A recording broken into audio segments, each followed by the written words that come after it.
إن الحمد لله نحمده تعالى ونستعينه ونستغفره ونعوذ بالله من شرور أنفسنا ومن سيئات أعمالنا من يهده الله فلا مضل له ومن يضلله فلا هادي له وأشهد أن لا إله إلا الله وحده لا شريك له وأشهد أن محمدا عبده ورسوله يا أيها الذين آمنوا اتقوا الله حق تقاته ولا تموتن إلا وأنتم مسلمون يا أيها الناس اتقوا ربكم الذي خلقكم من نفس واحدة وخلق منها زوجها وبث منهما رجالا كثيرا ونساء واتقوا الله الذي تساءلون به والأرحام إن الله كان عليكم رقيبا يا أيها الذين آمنوا اتقوا الله وقولوا قولا سديدا يصلح لكم أعمالكم ويغفر لكم ذنوبكم ومن يطع الله ورسوله فقد فاز فوزا عظيما أما بعد فإن أصدق الحديث كتاب الله وخير الهدي هدي محمد صلى الله عليه وسلم وشر الأمور محدثاتها وكل محدثة بدعة وكل بدعة ضلالة وكل ضلالة في النار وبعد فيا أيها المسلمون اللہ سبحانہ و تعالی نے اپنے کتاب کریم میں فرمایا یا ایہا الذین آمنوا قوا انفسکم و اہلیکم نارا، اے ایمان والو اپنے آپ کو اور اپنے گھر والوں کو جہنم کی آگ سے بچا دو۔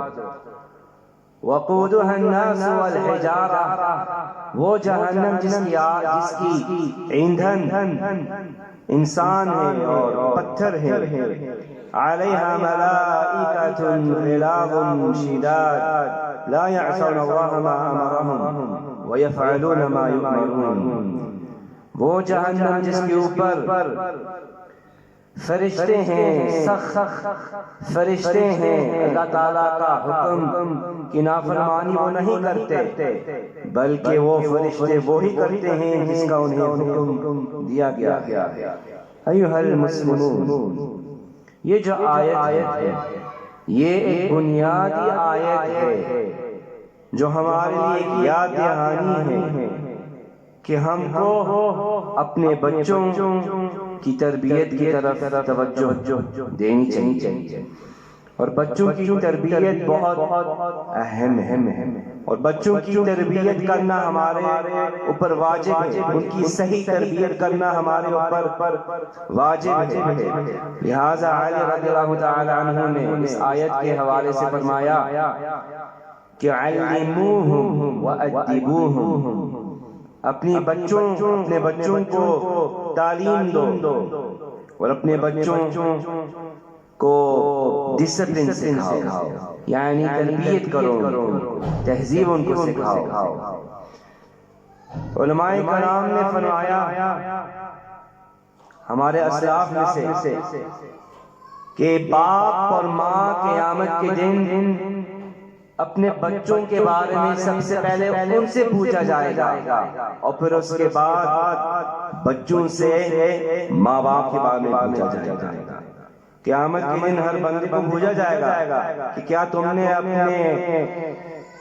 جو حقوق تھے تمہارے اوپر ان کو ادا کیے تھے۔ باپ کو پوچھا جائے گا، بیٹے کو پوچھا جائے گا، پڑوسی کو پوچھا جائے گا، حکمران کو پوچھا جائے گا، رعیہ یعنی جو عوام ہیں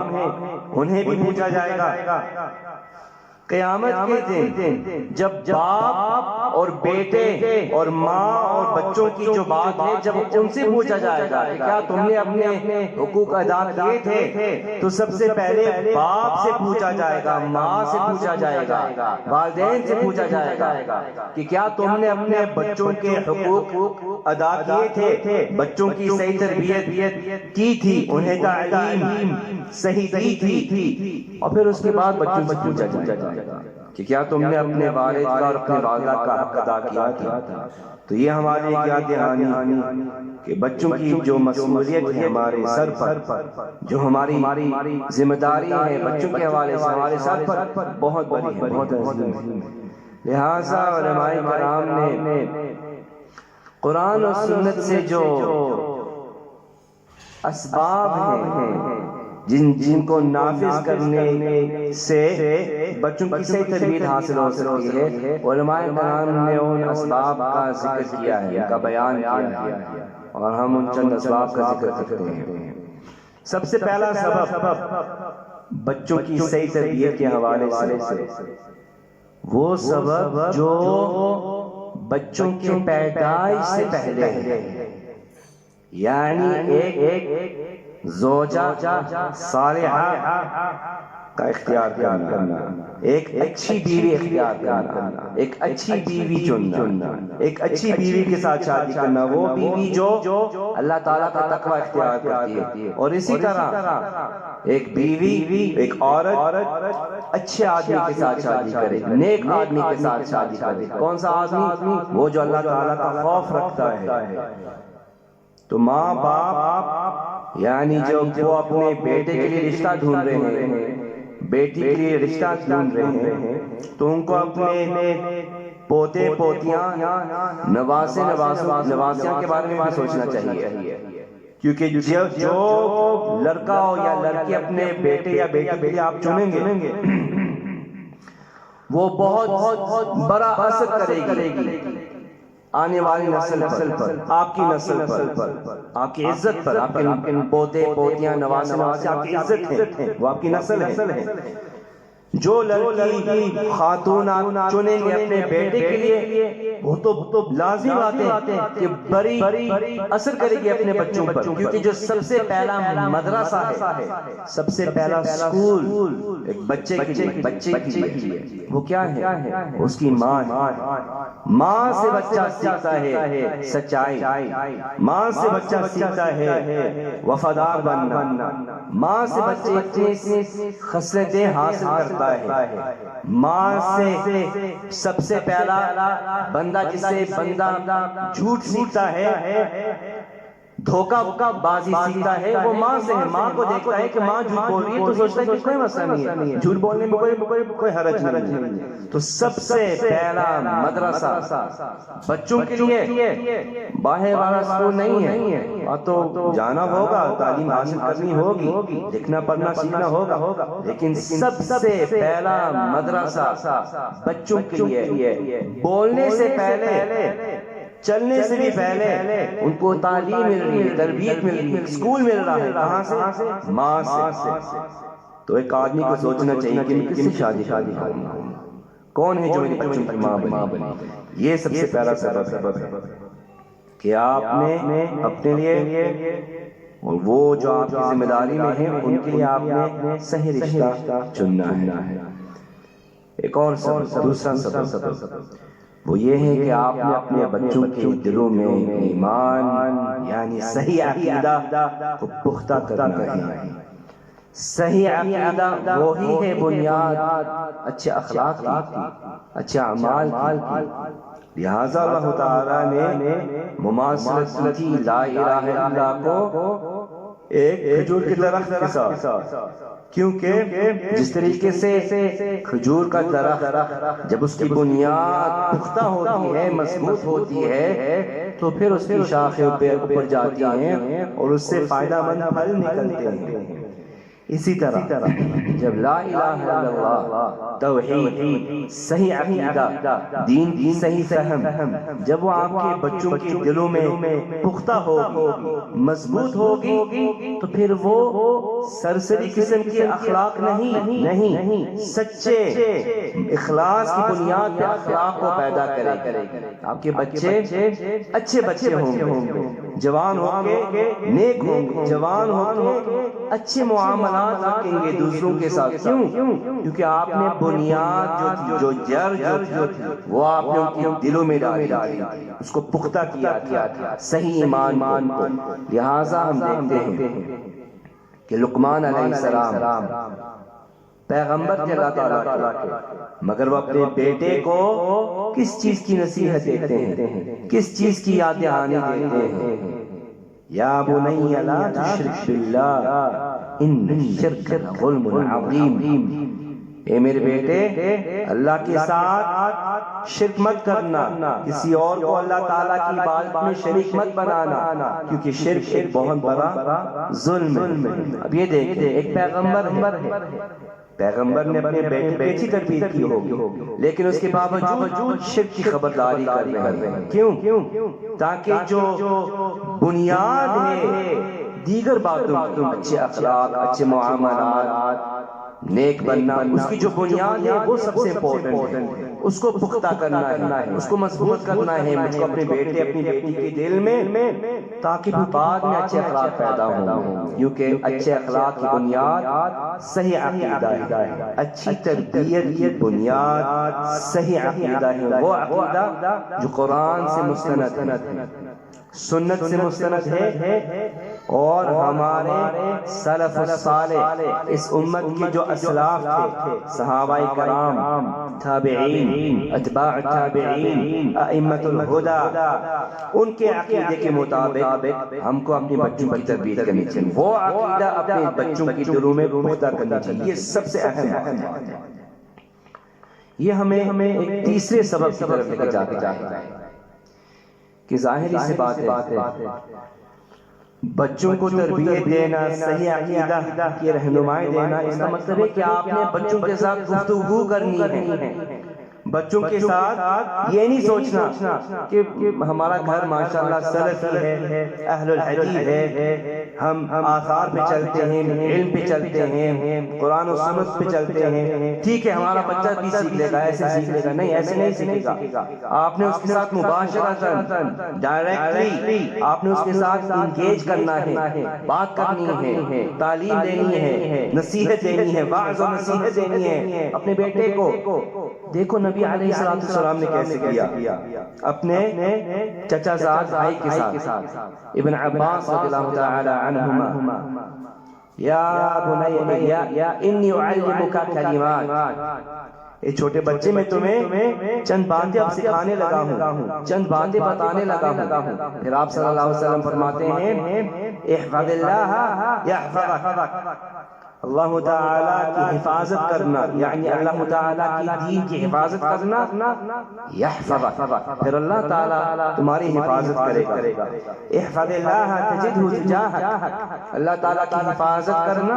یعنی اللہ تعالیٰ کی شریعت کی حدود کی حفاظت کرنا، اور تم دیکھو کہ اللہ تعالیٰ تمہارے سامنے ہے، یعنی تمہارے ساتھ ہے۔ اذا استعنت فاستعن باللہ، دیکھو کس بات پہ ہمارے نبی علیہ السلام زور دے رہے ہیں، کس بات کی طرف بچوں کی توجہ لا رہے ہیں، توحید کی طرف، جو عقیدہ، جو ہمارا عقیدہ ہے، عقیدے کی بنیاد ہے کہ اگر تم پوچھو گے تو اللہ سے پوچھنا،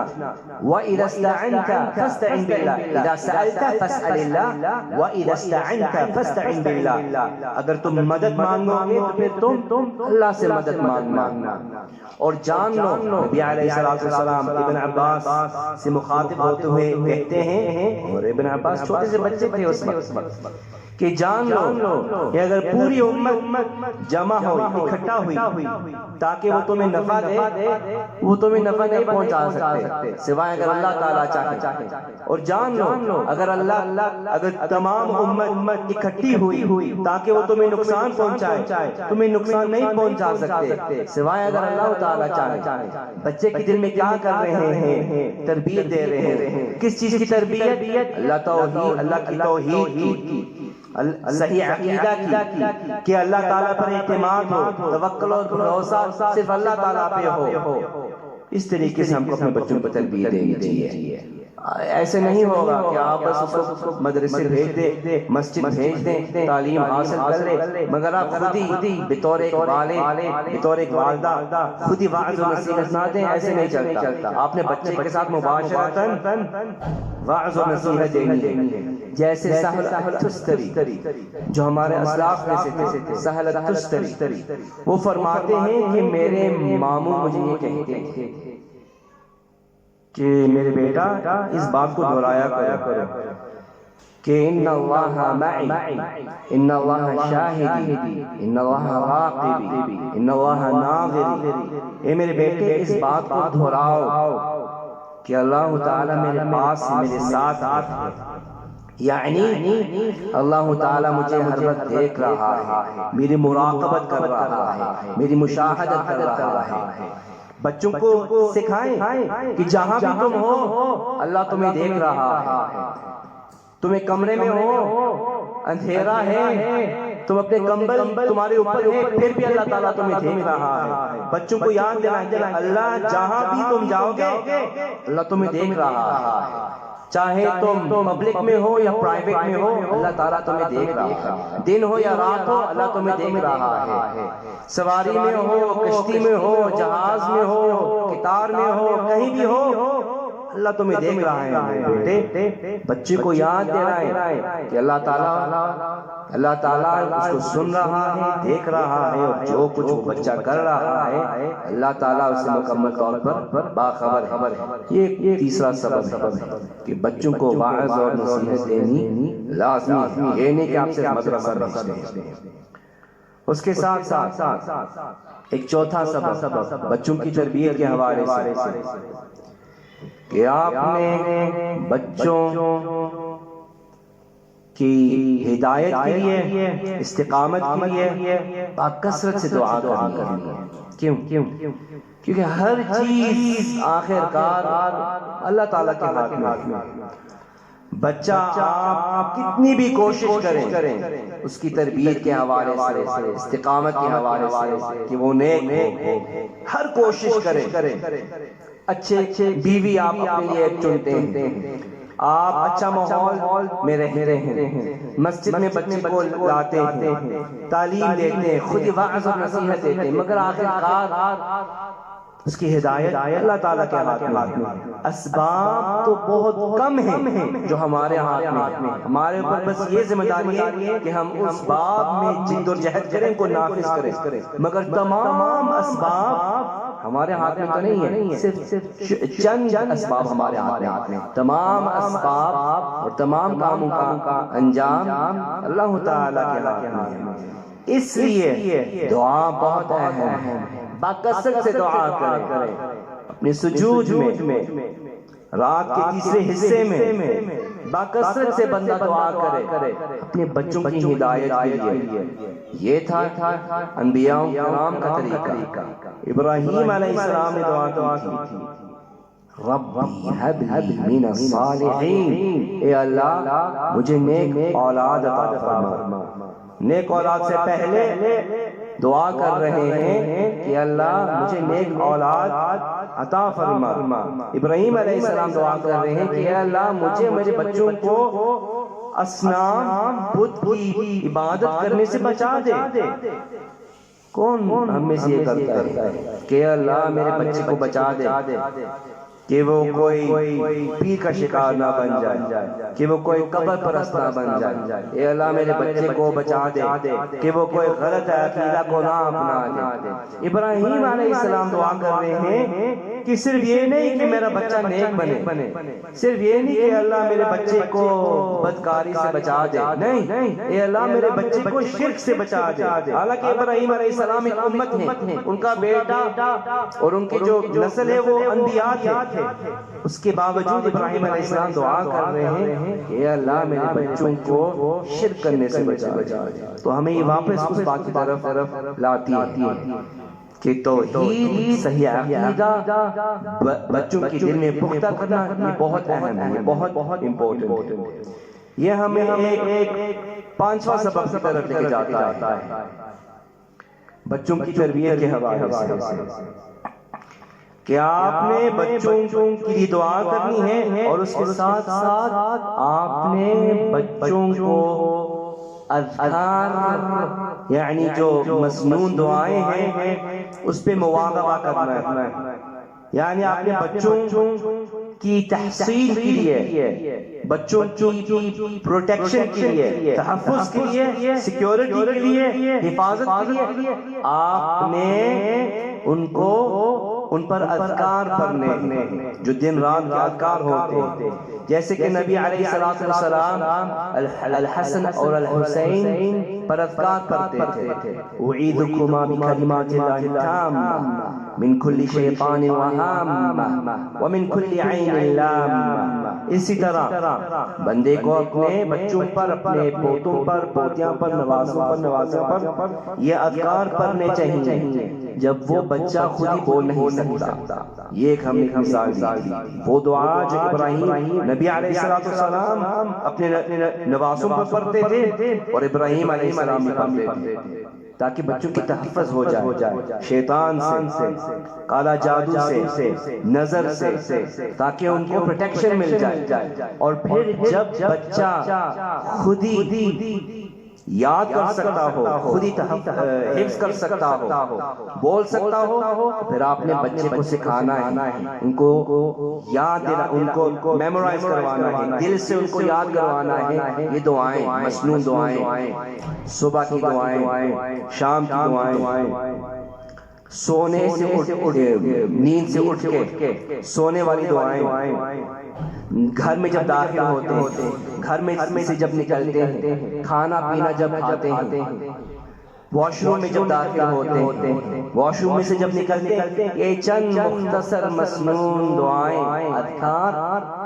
یہ بچوں کو سکھانا لازمی ہے ان کی تربیت کے حوالے سے۔ کیونکہ آپ دیکھ لیں اگر آپ بچے کو یہ دعائیں سکھائیں گے، ہر دعا میں کس چیز کا ذکر ہے؟ توحید کا، کہ اللہ تعالیٰ ایک ہے، صرف اس کی عبادت کرنی چاہیے، اس پہ توکل کرنا چاہیے، اس پہ ہم کو اپنا بھروسہ رکھنا چاہیے۔ دعاؤں کی ترجمہ بھی آپ نے سکھانی بچوں کو کہ بیٹے آپ یہ دعا کہہ رہے ہو جب آپ واش روم میں جا رہے ہو، یہ دعا کہہ رہے ہو جب آپ کھانا کھا رہے ہو، اور اس کا مطلب اردو میں یہ ہے، اس کا ترجمہ معنی بھی سکھانا۔ تو بچہ جو ہر دن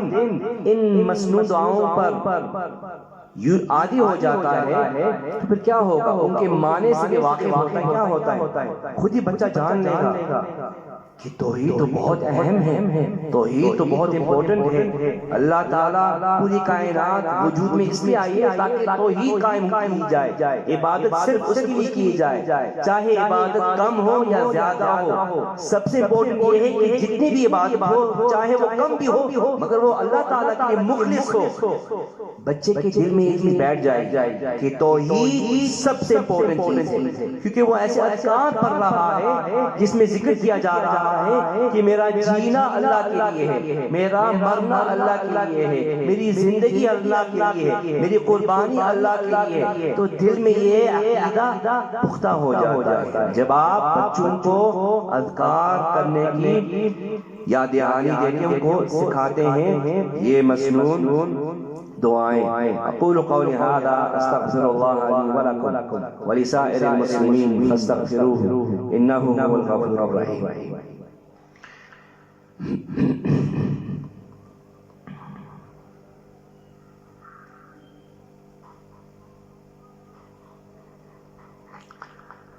الحمد لله وحده والصلاة والسلام على من لا نبي بعده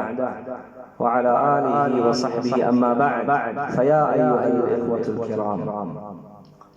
یہ چند اسباب ہیں جو ہم ذکر کیے ہیں بچوں کی تربیت کے حوالے سے، کہ سب سے پہلا ایک نیک عورت اور ایک عورت کو ایک نیک آدمی چننا، جیسے کہ نبی علیہ السلام نے فرمایا ان من سعادت ابن آدم المرأة الصالحة،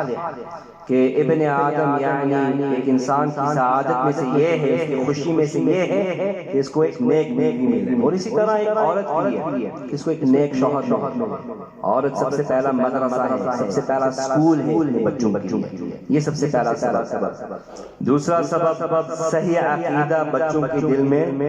مضبوط کرنا، پختہ کرنا، کیونکہ وہ عقیدہ اچھے اخلاق کو پیدا کرے گا۔ تیسرا سبب کہ آپ نے دعا کرنی ہے بچوں کے لیے دعا کرنی ہے، ان کی تربیت کے لیے دعا کرنی ہے، ان کی استقامت کے لیے دعا کرنی ہے، پاک کثرت سے کرنی ہے، جیسے انبیاء کرام نے کیا۔ چوتھا سبب کہ آپ نے بچوں کو مصنوع دعائیں سکھا دی ہیں، وہ دعائیں جو نظر سے، کالا جادو سے اور نقصان دہ چیزوں سے بچاتی ہیں۔ پانچواں سبب کہ آپ نے خود ہی بچوں کو مباشرتاً وعظ و نصیحت دینی ہے۔ یہ نہیں کہ مولوی صاحب دے دیں گے، مسجد میں امام دے دے گا، مسجد جائے گا، الف ب ت سے سیکھ لے گا، بس یہ کام ہو گیا۔ نہیں، بطور ایک باپ اور ایک والدہ آپ نے خود ہی بچوں کو مباشرتاً وعظ و نصیحت دینی ہے۔ بہت سارے اسباب ہیں، ان میں سے یہ بھی ہے کہ آپ نے بچوں کے لیے اچھا جلیس چننا ہے، یعنی جن کے ساتھ آپ کا بچہ اٹھتا ہے، بیٹھتا ہے، چلتا ہے، پھرتا ہے، اس کے اصحاب، اس کے رفقا، اس کے دوست۔ اور اس زمانے میں بچوں کا دوست، بیٹی کی جو سہیلیاں ہیں، وہ صرف وہ نہیں ہیں جو اسکول میں ہوتے ہیں، وہ صرف وہ نہیں ہیں جو پڑوس میں رہتے ہیں۔ اس دور میں، اس زمانے میں ہو سکتا ہو کہ ایک بندے کے پاس، اس کے بیٹے کے پاس کوئی دوست نہیں ہو اسکول میں۔ ایسے ہو سکتا ہے کہ ایک بچی کے پاس پڑوس میں، محلے میں کوئی سہیلی نہ ہو، لیکن پھر بھی اس کے پاس دوست ہو سکتا ہو، سہیلیاں ہوں۔ کہاں، کدھر، کیسے؟ یہ جو آج کل کے جو ڈیوائسز ہیں، کمپیوٹر پہ، فونز پر، لیپ ٹاپ پہ، اس دور میں یوٹیوب ایک دوست بن چکا ہے۔ اس دور میں یہ جو سوشل میڈیا کے مختلف چینلز ہیں، ٹویٹر ہو گیا، انسٹاگرام ہو گیا، فیس بک ہو گیا، یہ آج کے دور میں دوست بن چکے ہیں۔ وہ چینل جو آپ کا بچہ دیکھتا جاتا ہے،